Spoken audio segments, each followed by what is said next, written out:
अभी तो फिलहाल यहाँ पर इनेलो पार्टी थी, लेकिन दूसरी तरफ अभी कांग्रेस पार्टी भी आ चुकी है और कांग्रेस पार्टी पूरी धूमधाम के साथ यहाँ पर पहुंची है। लेकिन एक बात और बता दूं, इनेलो पार्टी जो है अभी अपने झंडे लेकर बिल्कुल कांग्रेस पार्टी के झंडे के बीच में से निकलती हुई नजर आई है।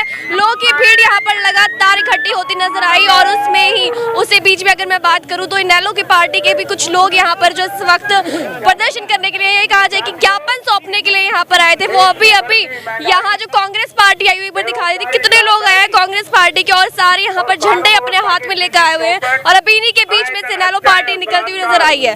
लेकिन फिलहाल पूरी बातचीत कर लेते हैं, यहाँ पर जितने लोग आए हैं इनसे पर बातचीत कर लेते हैं। और कांग्रेस पार्टी पूरी अपनी भीड़ के साथ यहाँ पर इकट्ठा हो चुकी है और लगातार तस्वीरें मैं आपको दिखा रही हूँ कोर्ट के बिल्कुल आगे, यानी कि लघु सचिवालय के बिल्कुल आगे से, और इस वक्त सभी लोग इकट्ठा हो चुके हैं और इसमें पुतले को आग लगा दिया गया। ये देख लीजिए तस्वीरें जो आप देख रहे हैं, पुतले को आग लगा दिया गया है और पुतले को पूरी तरीके से जला दिया गया। और बिश्नोई जी हिसार फतेहाबाद सरसा जिला की चौधर करते थे, लेकिन अब भारतीय जनता पार्टी में चले गए हैं। वो हमेशा आदमपुर से वोट मांगते थे मुख्यमंत्री बनने के लिए, उनके पिता भी मुख्यमंत्री बनने के लिए वोट मांगते थे, लेकिन अब भारतीय जनता पार्टी में जाकर वो क्या बनने के लिए वोट मांगेंगे ये वो तो वही बता सकते हैं। वो एमएलए बनने के लिए मांग रहे हैं तो एमएलए कांग्रेस बनाती रही है, उनके पिता को 10 साल मुख्यमंत्री भी हरियाणा प्रदेश में बनाया है कांग्रेस ने, लेकिन वो वहाँ जाकर किस लिए, वो किस हिसाब से वोट मांगेंगे, प्रदेश अध्यक्ष बनने के लिए या चीफ मिनिस्टर बनने के लिए, क्योंकि ऐसी कोई स्थिति लगती है नहीं। अगर एमएलए बनना था तो एमएलए वो थे ही, फिर क्यों आदमपुर की जनता को परेशान किया जा रहा है, उपचुनाव की ओर धकेला जा रहा है। जब वे कांग्रेस पार्टी के अंदर थे तब वो बड़ा अपने जो है ना काफ़ी सारी मीटिंग्स रखते थे, उसके अंदर सिर्फ एक ही बात कहते कि कांग्रेस पार्टी ही वो पार्टी है जो पूरे हिंदुस्तान को संभाल सकती है। लेकिन क्या कांग्रेस पार्टी अब हिंदुस्तान को नहीं संभाल सकती कि वो जाकर बीजेपी? ऐसा है, ये क्वेश्चन कुलदीप बिश्नोई जी से पूछना चाहिए कि 10 दिन या 20 दिन पहले उनके क्या शब्द थे। वो मोदी को गालियां बकते, भारतीय जनता पार्टी को सबसे गंदी पार्टी बताते थे। आज उनसे पूछा जाए कि आज जो है ना ऐसा क्या हो गया कि भारतीय जनता पार्टी और मोदी बहुत अच्छे हो गए, जबकि पूरा देश त्राही त्राही कर रहा है, हाहाकार कर रहा है महंगाई में, भ्रष्टाचार में। सर एक बात बताइए, आज जो महंगाई को लेकर आप लोग आगे आए हैं, महंगाई और बेरोजगारी, क्या ये लगता है सुधार इसमें हो सकता है?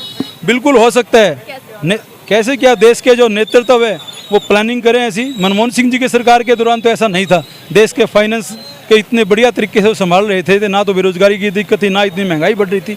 67 रुपये 65 रुपये पेट्रोल होता था। सर एक जो खास मुद्दा रहा महंगाई को लेकर, बेरोजगारी को लेकर, पुतला जला दिया गया, बारिश आने के बावजूद भी आप लोग नहीं डटे, क्या वजह? वजह यह है कि जो तानाशाह सरकार है, ये गूंगी बेरी सरकार है, इसके लिए तो लड़ाई लड़ने के लिए सड़कों पर आना पड़ेगा और हम आज सड़कों पर आए हैं। कांग्रेस पार्टी के आदेशानुसार काफ़ी लंबे टाइम से हम तो लड़ाई लड़ रहे हैं, लेकिन आज आपने देखा होगा कि ये कॉल जो दी थी कांग्रेस पार्टी ने पूरे देश में जिला स्तर के ऊपर, ये हमने महंगाई, बेरोजगारी, भ्रष्टाचार, इसके खिलाफ आज हमने प्रदर्शन किया था और हज़ारों की संख्या में आपने कैमरे में संख्या कैद भी करी होगी और देखा भी होगा कि सारे कार्यकर्ता गांव से, शहर से, एक एक महिलाएं, युवा, बुजुर्ग सब आए हुए थे।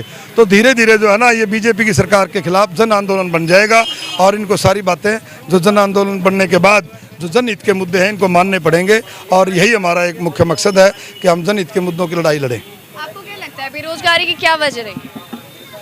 बेरोजगारी तो ये पहले प्रधानमंत्री जी हैं माननीय मोदी जी, जिन्होंने सारी जो पब्लिक सेक्टर यूनिट थी, PSU जिनको बोलते हैं, वो 27 बेच दी और इतने मतलब कॉम्पिटेंट आदमी है कि एक सिंगल यूनिट भी नहीं लगाई। तो रोज़गार के लिए कोई जब आप कोई कारखाना नहीं लगाओगे, कोई सरकारी फैक्ट्री नहीं लगाओगे, रोज़गार के साधन कहाँ से मिलेंगे? इन्होंने तो बेरोज़गारी दर इतनी ज़्यादा कर दी कि युवा जो है आत्महत्या करने पर मजबूर हो गया और उसके ऊपर हमारी सेना के साथ ही बद्दा मजाक कर दिया। वो अग्निपथ योजना लेकर के आ गए, अग्निवीर योजना लेकर के आए हैं। आप ये बताओ, ये कह रहे हैं हमारे खट्टर साहब कह रहे हैं कि भाई अग्निवीर योजना में जो शामिल होंगे और युवा आएंगे हम उनको नौकरी देने का काम करेंगे। देंगे। मैं कहता हूँ खट्टर साहब को खुले तौर पर आप उनको नौकरी लगा दो और उसके बाद वो 4 साल की ट्रेनिंग कराएंगे।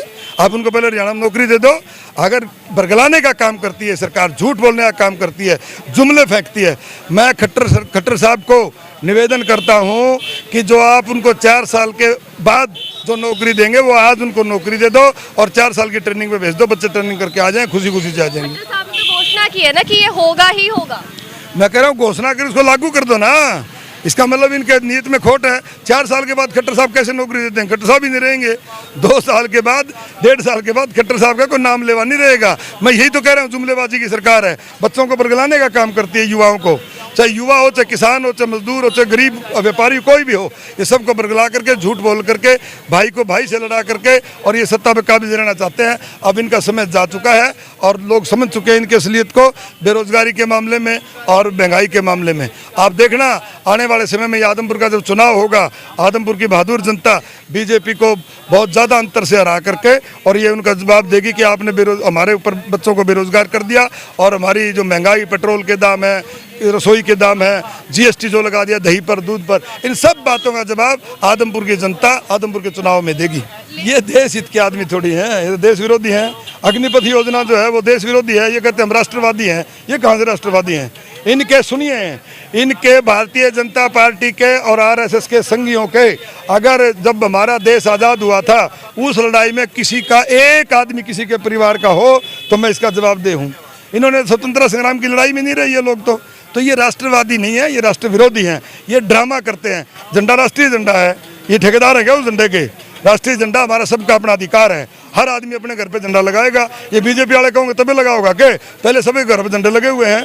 ये ड्रामा करके, बरगला करके, लोगों को बहका करके राजनीति करने की कोशिश करते हैं, लेकिन अब जनता इनकी असलियत को समझ चुकी है। लेकिन सर एक बात बताइए, आदमपुर जिसको अगर बात करो, कुलदीप बिश्नोई जी वहाँ पर राज करते थे और कांग्रेस पार्टी से थे, और कांग्रेस पार्टी से होने के बावजूद जो है वहाँ पर जितने भी जनता थे, आम जनता सिर्फ उन्हें प्यार करती थी, उन्हें ही वोट देती थी, लेकिन वो बीजेपी में चले गए। आपको नहीं लगता कि क्या पता कुलदीप बिश्नोई जी बीजेपी से जीत जाए? देखो, जो आदमी राजनीति के अंदर जनता से जो धोखा करेगा वो कभी लंबी राजनीति नहीं कर पाता। कुलदीप बिश्नोई जी बार बार आदमपुर की जनता से धोखा कर रहे हैं और कहते हैं कि मैं मुख्यमंत्री से मिला था, ये मंडी के अंदर पानी घुसा हुआ है, इसके समाधान के लिए मिला था। अरे तुम 30 साल से आपका परिवार यहाँ सत्ता पे काबिज है, आदमपुर की सत्ता पे, आपको मंडी का पानी अब दिखा है? ये लोग जनता बताएगी, ये इनके जवाब मांगेगी जब चुनाव लड़ने के लिए कुलदीप जी आएंगे। यह आपके सामने है। अब हरियाणा की जनता पूरी जागरूक हो चुकी है और आदमपुर के चुनाव के अंदर मैं आदमपुर की जनता से उनका धन्यवाद भी करता हूं और उनसे अपील भी करता हूं कि जो आदमी आपके, जिन्होंने आपके हितों का कुठाराघात किया है, उन लोगों की छुट्टी करेंगे।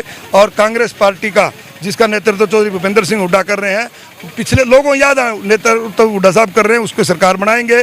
क्योंकि पिछले 10 साल का जो हुड्डा साहब का शासन था वो हर आदमी, गरीब आदमी, 100 गज के प्लाट, मुफ्त पानी और जो बेरोजगारों के जो बच्चे थे, युवाओं के लिए नौकरी के अलग अलग साधन करे थे, किसानों की फसलों के दाम पूरे दिए थे, हज़ारों काम करे थे, कितने थर्मल पावर प्लांट लगाए थे, उन सारी चीज़ों को अब जनता याद करने लगी है। और आदमपुर के चुनाव में कांग्रेस के हक में मतदान करेगी आदमपुर की जनता और बीजेपी के लोगों को पछाड़ने का काम करेगी। धन्यवाद।